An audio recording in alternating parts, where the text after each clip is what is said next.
Mata TV YouTube Indonesia dengan bangga mempersembahkan sebuah storytelling kekinian abad ini diangkat dari karya besar S.H. Mintardja yang sangat populer di masanya, berlatar belakang kisah tanah Jawa masa lampau, tepatnya di penghujung kejayaan kerajaan tanah Jawa dengan judul Api di Bukit Menoreh. Pada kesempatan yang sangat baik ini, kita masuk pada episode yang ke-81. Selamat menikmati.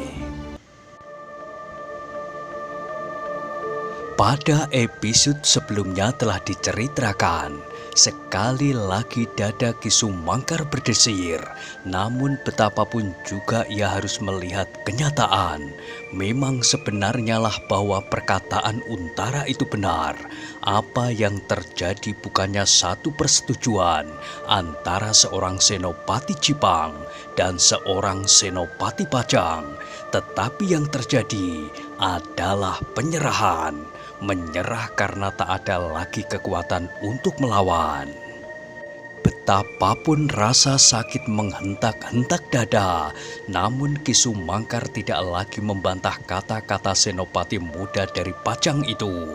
Betapapun pahitnya kata-kata yang dipergunakan, menyerahkan diri, namun tidak ada lain yang dapat dilakukan untuk menghentikan kerusuhan-kerusuhan yang masih akan berkembang berlarut-larut.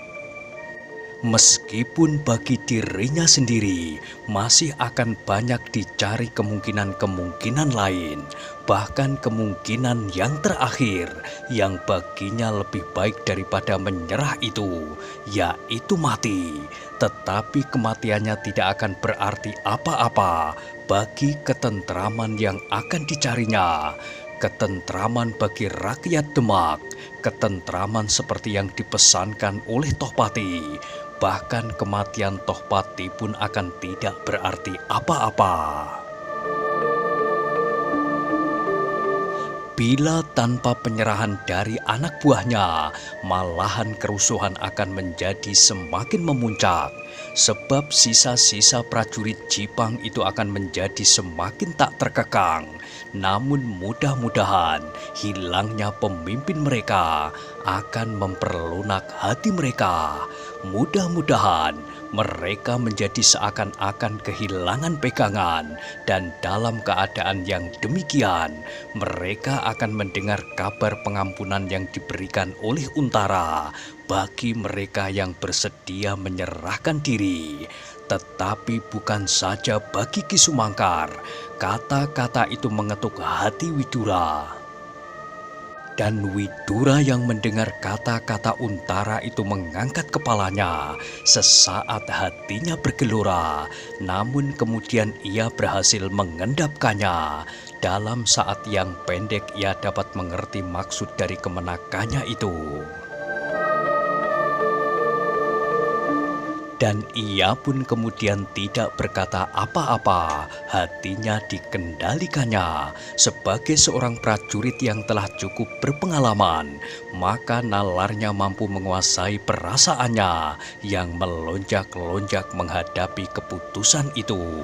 Namun tiba-tiba mereka terkejut ketika mereka melihat beberapa orang hampir bersamaan mendesak maju. Yang paling depan dari mereka adalah Suwandaru. Dengan kalimat yang patah-patah karena desakan perasaannya yang bergejolak, ia berkata, "Kakang Untara, apakah artinya pengampunan itu?"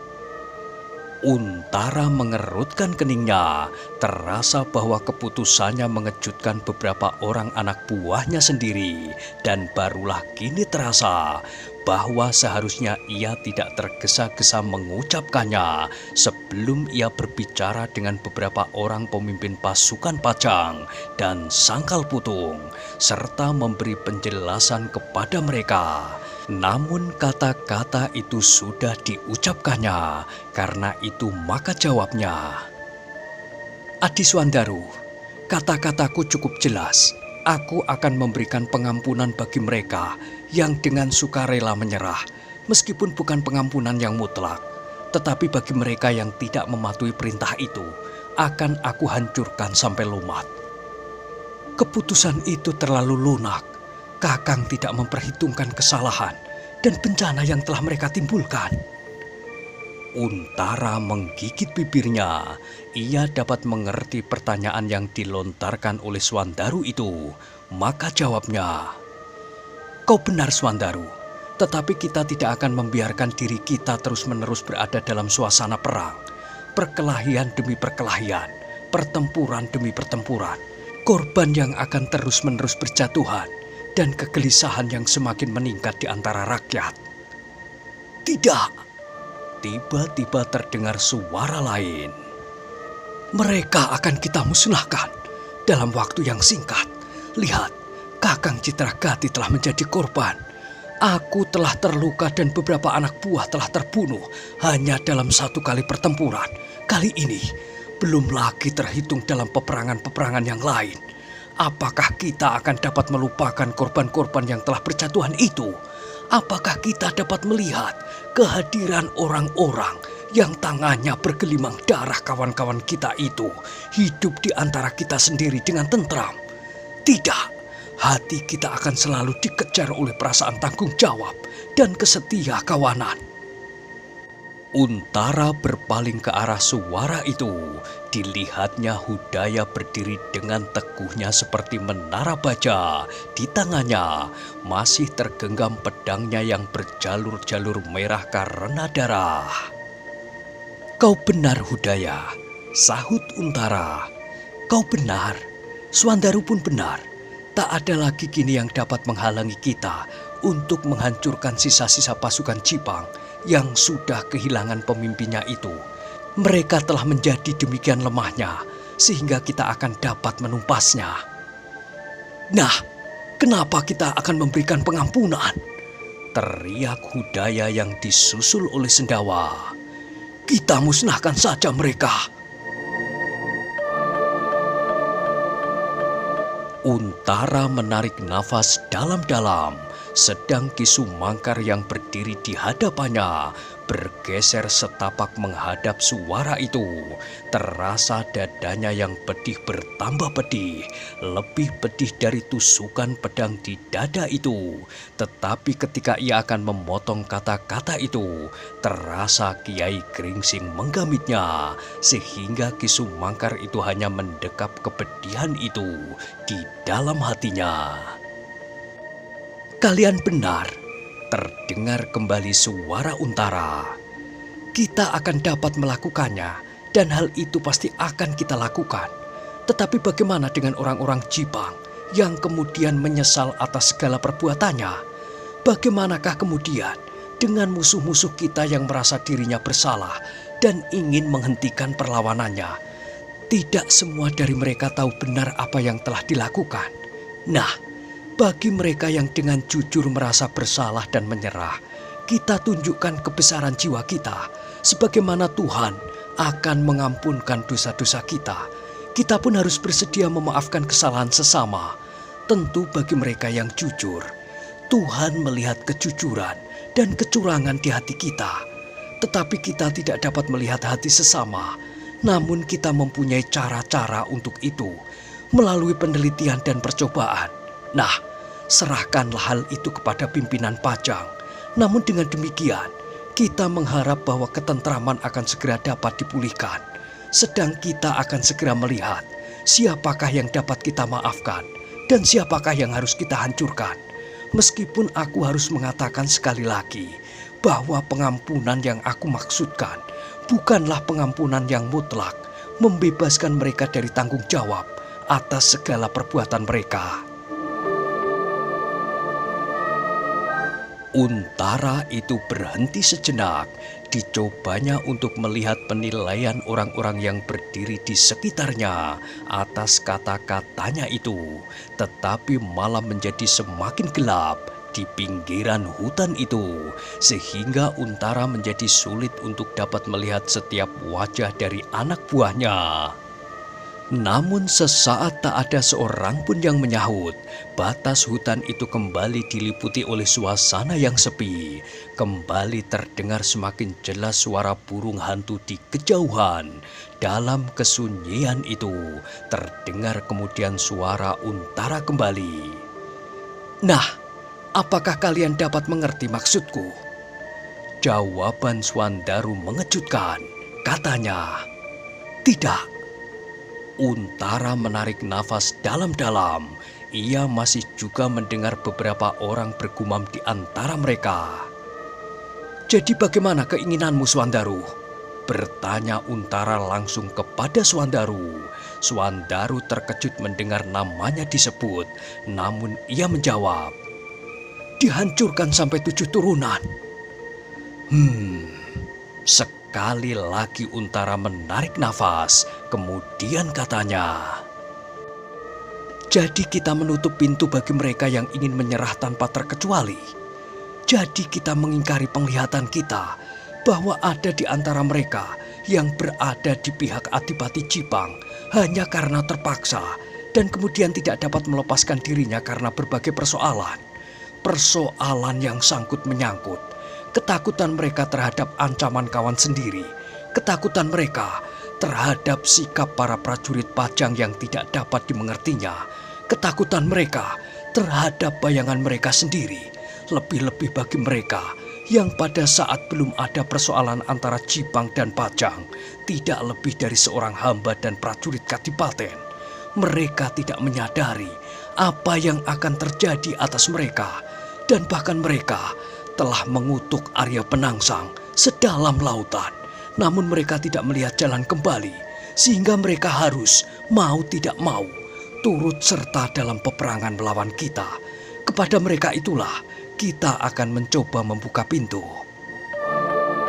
Bagaimana kita dapat membedakan satu dengan yang lain di antara mereka? Bagaimana kalau kemudian orang-orang semacam Sono Keling dan alap-alap Jolotundo datang memenuhi suruhan itu?" bertanya Hudaya dengan suara paro bergetar. Mereka harus menghadapi pertanggungan jawab. Mereka yang benar-benar sadar akan perlawanannya, kepada mereka itu akan berlaku hukuman yang akan diberikan oleh pimpinan Pajang melalui ketentuan-ketentuan yang berlaku. "Sesudah mereka membunuh banyak orang di antara kita," desak Sendawa. "Ya, kita akan memperhitungkan setiap perbuatan mereka, sebab mereka telah melakukannya dengan sengaja dan sepenuh kesadaran mereka." Kembali mereka terlempar dalam kesepian. Swandaru, Hudaya, Sendawa, dan banyak lagi di antara mereka yang menjadi pening. Mereka tidak mengerti arti dari pengampunan yang diberikan oleh Untara, tetapi mereka mencoba untuk melihat apakah yang kelak akan terjadi. Betapapun perasaan mereka melonjak-lonjak, tetapi mereka tidak dapat berdebat dengan senopati mereka. Sebagai seorang prajurit, mereka masih cukup menyadari kedudukan mereka. Karena itu, mereka pun berdiam diri, meskipun bukan berarti bahwa mereka sependapat dengan senopatinya. Untara pun kemudian tidak ingin berbantah terlampau lama.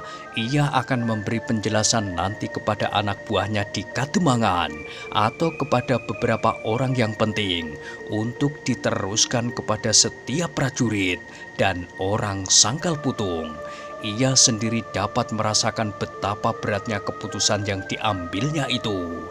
Namun salah satu saran yang pernah didengar langsung dari Panglima Wiratamtama, Ki Gede Pemanahan, adalah pengampunan semacam itu atas mereka yang sama sekali tidak turut bertanggung jawab terhadap persoalan antara Jipang dan Pajang sepeninggal Sultan Trenggono. Karena itu, maka kemudian ia berpaling kepada Ki Sumangkar yang masih berdiri dengan tegangnya. "Paman Sumangkar, ambillah tubuh macan kepatihan. Terserah kepada paman, apakah yang akan paman lakukan?" Ki Sumangkar tersadar dari ketegangan yang mencekamnya. Sekali lagi ia membungkuk hormat, lalu perlahan-lahan ia melangkah mendekati tubuh Tohpati yang terbaring membeku. "Terima kasih, Ngger," katanya. "Biarlah anak buahnya melihatnya, dan biarlah peristiwa ini menimbulkan kesan-kesan baru terhadap sikap mereka selama ini." "Bagus," sahut Untara. Ki Sumangkar kemudian mengangkat tubuh itu dan disangkutkannya di atas pundaknya. Sekali ia memandang berkeliling atas orang-orang yang berdiri di sekitarnya. Kemudian ia melangkah surut sambil berkata, "Aku akan meninggalkan tempat ini atas izin Angger Untara." "Silahkan, Paman," berkata Untara. Sejenak kemudian, Ki Sumangkar itu melangkah di antara beberapa orang yang menyibak memberinya jalan. Sesaat kemudian bayangan itu pun masuk ke dalam gelap malam di antara dedaunan yang rimbun. Sepeninggal Ki Sumangkar, tiba-tiba Untara berkata, "Sedayu, ada perintah untukmu." Sedayu terkejut. Selangkah ia maju. Dengan wajah yang bertanya-tanya, ia menunggu perintah yang dikatakan oleh kakaknya. "Ikuti Paman Sumangkar dengan diam-diam. Kau harus dapat melaporkan kepadaku di mana letak perkemahan mereka dengan tepat, sudut-sudut yang lemah, dan penjagaan-penjagaan yang ada di antara mereka." Agung Sedayu terkejut mendengar perintah itu, namun tidak ada kesempatan untuk mempersoalkannya. Kakaknya menyebutnya dengan perintah. Perintah seorang senopati harus dilakukannya, betapapun beratnya. Mengikuti Ki Sumangkar bukanlah pekerjaan yang mudah.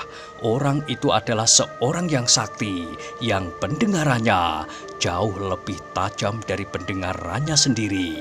Meskipun demikian, dada Agung Sedayu dijalari pula oleh suatu perasaan yang tidak dapat diingkarinya.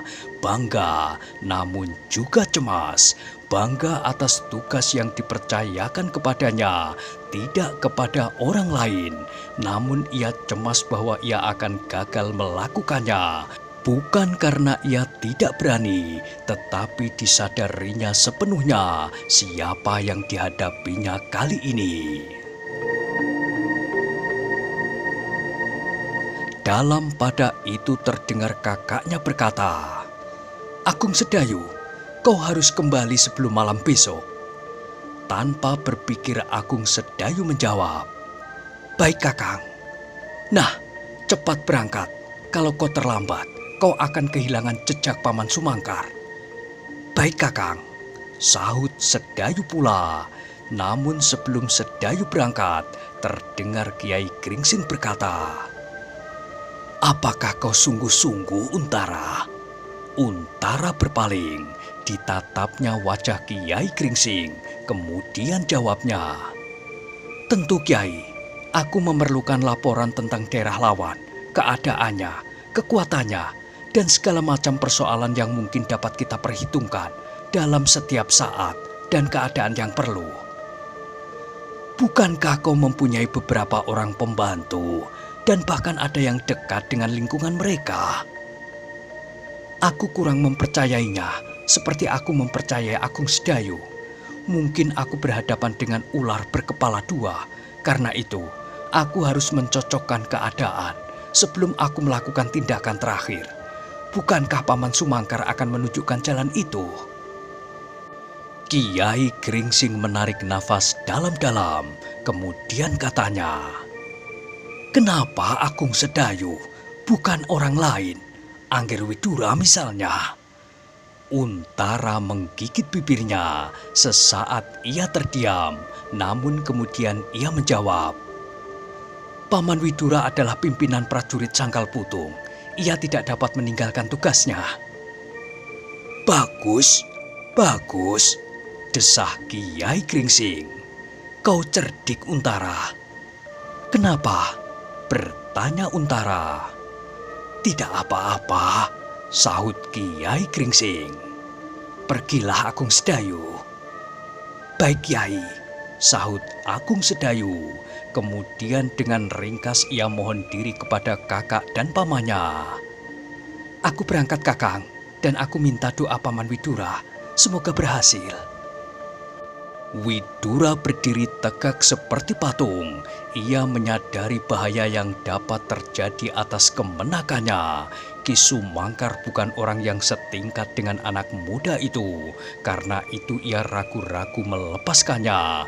Meskipun demikian, perintah itu datang dari Senopati yang mendapat kekuasaan langsung dari Panglima Wiratamtama Pajang.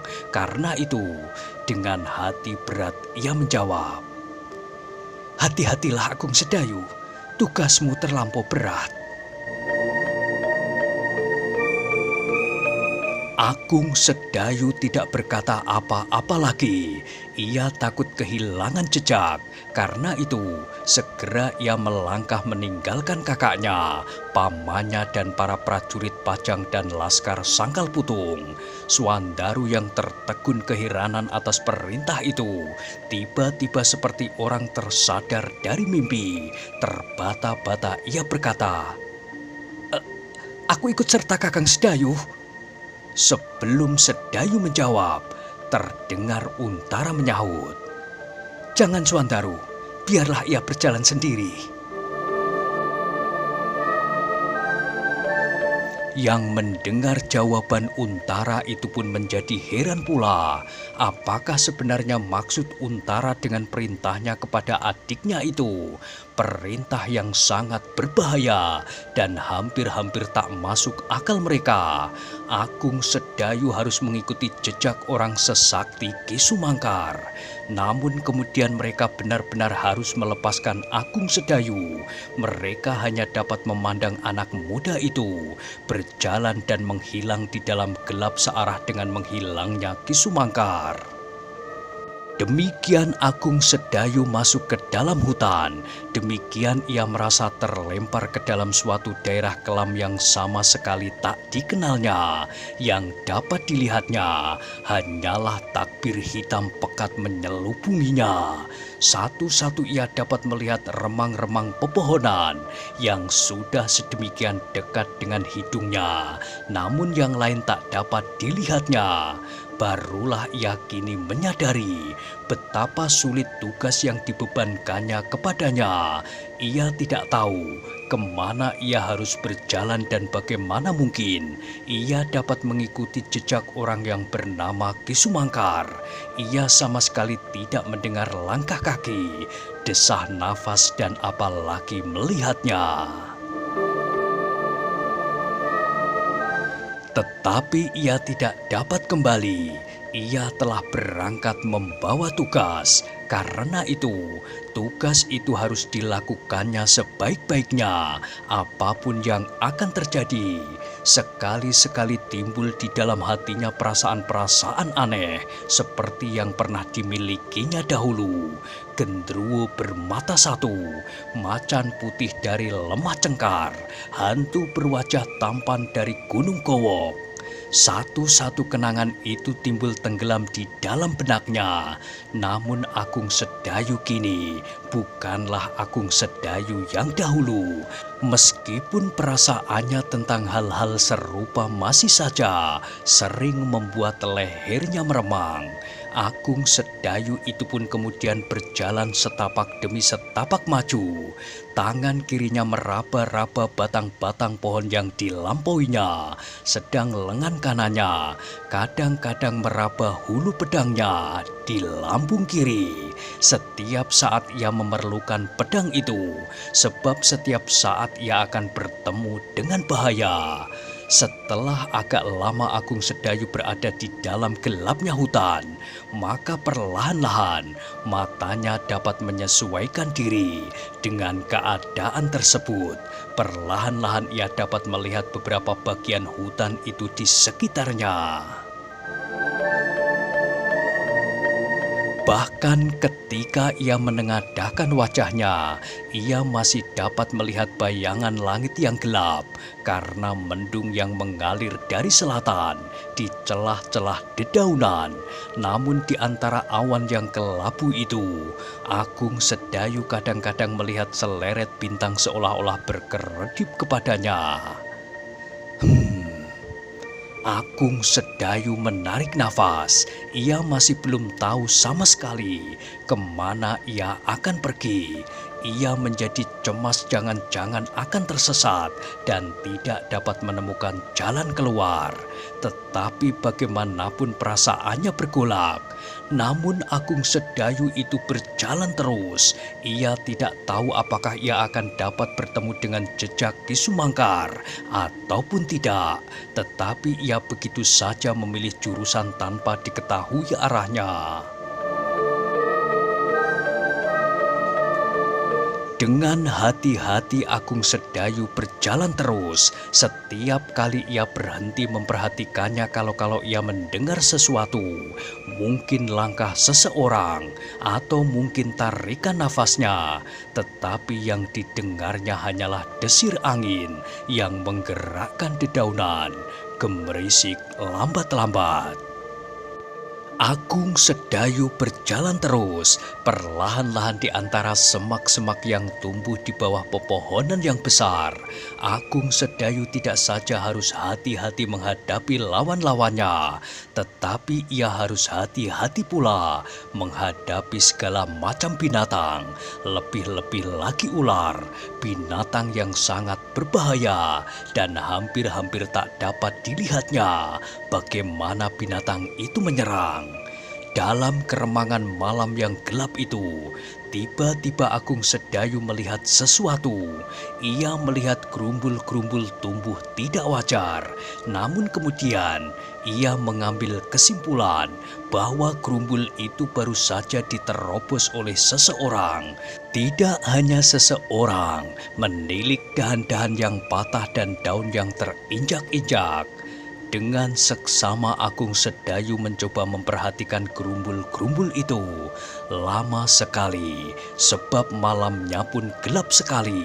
Hampir ia mengamat-amati setiap daun dan ranting. Diraba-raba dengan tangannya.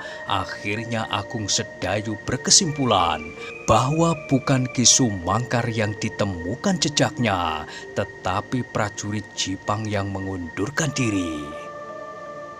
Bukankah sama saja? Pikir Agung Sedayu. Kedua-duanya membawa aku ke sarang mereka. Tetapi dengan demikian Agung Sedayu menjadi semakin menyadari betapa sulitnya pekerjaannya, betapa bahaya yang dihadapinya. Mungkin ia akan bertemu dengan beberapa orang dari prajurit Jipang yang mengundurkan diri itu. Dan ia harus bertempur di dalam hutan. Meskipun ia sering berlatih bertempur malam hari dengan pamannya dan kakaknya Untara, namun bertempur di dalam hutan yang gelap memerlukan kecakapan yang khusus. Jangan-jangan anak buah macan kepatihan itu sudah terlalu biasa bertempur dalam gelap, katanya di dalam hati. Namun ditepiskannya untuk menghibur dirinya sendiri. Ah, tidak. Mereka masih memerlukan obor waktu mereka menyerang Sangkal Putung di malam hari. Kalau demikian, maka kita akan mendapat kemungkinan yang sama apabila kita harus bertempur di malam yang gelap. Kembali Agung Sedayu maju perlahan-lahan. Ia tidak mau kehilangan jejak. Setiap kali ia berhenti mengamat-amati, setiap dahan-dahan perdu yang patah dan daun-daun yang tersibak, ditelusurinya bekas-bekas itu selangkah demi selangkah, dan ia tidak mau jejak itu terputus. Mereka berjalan tergesa-gesa, pikir Agung Sedayu seterusnya. Sehingga jejak mereka menjadi sangat jelas. Mudah-mudahan aku dapat menemukan sarang mereka. Semakin lama Agung Sedayu tenggelam semakin dalam ke dalam hutan itu. Sedang malam pun semakin lama menjadi semakin dalam tenggelam ke pusatnya. Dalam pada itu, Agung Sedayu pun menjadi semakin mengenal jejak-jejak yang harus diikutinya. Namun kemudian terasa tubuhnya semakin lama menjadi semakin penat. Sehari ia bertempur, sehari ia tidak makan dan minum, kecuali makan pagi. Karena itu, kini terasa betapa ia lapar dan haus. Dengan demikian, langkahnya pun menjadi semakin lambat. Bahkan kemudian ia berpikir, apakah tidak lebih baik aku beristirahat? Besok apabila hari menjadi terang, aku pasti akan dapat menemukan sarang mereka. Namun kemudian timbullah pikirannya yang lain. Tetapi di siang hari, kedatanganku pasti segera diketahui oleh mereka. Padahal besok sebelum malam, aku harus sudah melaporkannya kepada Kakang Untara. Agung Sedayu menjadi bimbang. Akhirnya, betapapun letihnya, betapapun haus dan lapar, ia berjalan terus. Ia mengharap dapat menemukan tempat itu.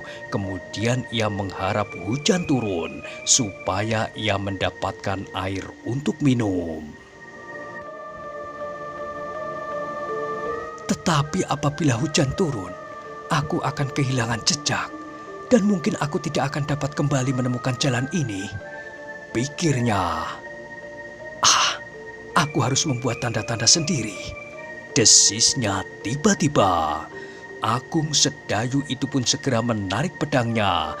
Ia ingin membuat tanda-tanda yang lebih jelas dengan pedang itu, supaya besok ia tidak tersesat pulang apabila hujan, menghapuskan jejak-jejak yang ditinggalkan oleh orang-orang Jipang itu. Apabila daun-daun yang tersibak itu akan menjadi kabur karena hujan, dan karena daun-daun itu ditundukkan oleh air hujan yang lebat. Dengan pedangnya Agung Sedayu membuat goresan-goresan yang dalam pada batang-batang pepohonan dan memotong dahan-dahan yang agak besar, membuat tanda-tanda dengan menancapkan beberapa potong kayu di tanah dan berbagai macam yang lain dengan sangat teliti, supaya suaranya tidak mengganggu ketenangan malam di dalam hutan itu. Ketika kemudian terdengar burung hantu di kejauhan, kembali leher Agung Sedayu meremang. Burung hantu mempunyai kesan yang khusus bagi yang mendengarnya. Katanya di dalam hati, suara itu adalah suara burung hantu.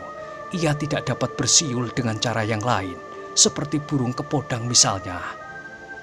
Namun meskipun demikian, setiap bunyi burung itu terasa sebuah ketukan di jantungnya.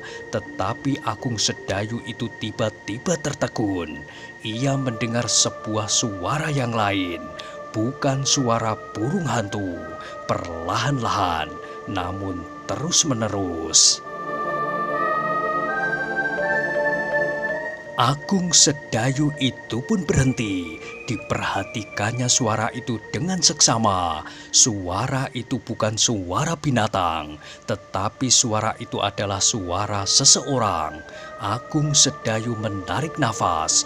Pedangnya masih di dalam genggamannya, dan dengan ujung pedang mendatar setinggi perutnya, ia berjalan dengan sangat hati-hati. Dengan penuh kewaspadaan, ia mengamat-amati keadaan, mencoba menangkap setiap suara dan melihat setiap gerak. Namun keadaan di hutan itu terlampau sepi dan suara itu masih saja didengarnya.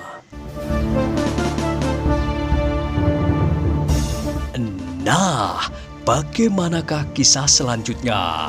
Silahkan ikuti terus kisah Api di Bukit Menoreh pada episode berikutnya.